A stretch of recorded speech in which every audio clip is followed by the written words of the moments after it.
2004ஆம் ஆண்டு சுனாமியில் தமிழகம் மிக கடுமையாக பாதிக்கப்பட்டது.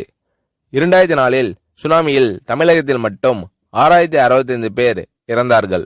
88 கிராமங்கள் நிலை குலைந்து அழிந்து போனது. இந்த சூழ்நிலையில் அம்மா அவர்கள் எடுத்த நடவடிக்கையால் 10 கிராமங்களுக்கு ஒரு அமைச்சர், ஒரு IAS அதிகாரி, ஒரு PRO என்ற ஒரு குழுவை அமைத்து உலக வரலாற்றிலேயே இது போன்ற மீட்பு நடவடிக்கை இருந்திருக்காது என்ற அளவில் 3 நாளில் பாதிக்கப்பட்ட கிராமங்களுக்கு மின்சாரம் வழங்கப்பட்டது. குடிநீர் வசதி செய்து தரப்பட்டது. இந்த மின்னல் வேக நடவடிக்கையால் அப்போதிருந்த இந்திய ஜனாதிபதி அப்துல் கலாம் மற்றும் அமெரிக்காவின் முன்னாள் அதிபர் கிளின்டன் ஆகியோரின் பாராட்டுகளை அம்மாவின் அரசு பெற்றது.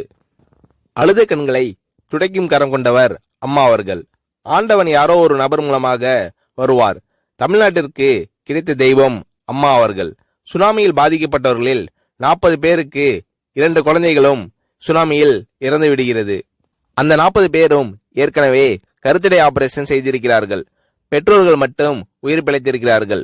உயிர் பிழைத்தவர்களுக்கு இனி குழந்தை கிடையாது என்ற நிலையில் அவர்களுக்கு கருணைவு ஆபரேஷன் செய்து அவர்களில் பல பேருக்கு குழந்தை பிறந்து அந்த குழந்தைகள் இன்று பள்ளிக்கு சென்று கொண்டிருக்கிறார்கள். நாகப்பட்டினத்தில் அம்மா அவர்கள் மீனவர்களை சந்தித்த போது மீனவர்கள் கதறி அழுதார்கள். அவர்களிடம் அம்மா அவர்கள், நான் இருக்கிறேன், நீங்கள் கவலைப்படாதீர்கள், இழந்து போன உயிரை தவிர மீதி அனைத்தையும் நான் உங்களுக்கு தருவேன் என்று அவர்களுக்கு தேவையான அனைத்து உதவிகளையும் செய்து தந்தார் அம்மா அவர்கள்.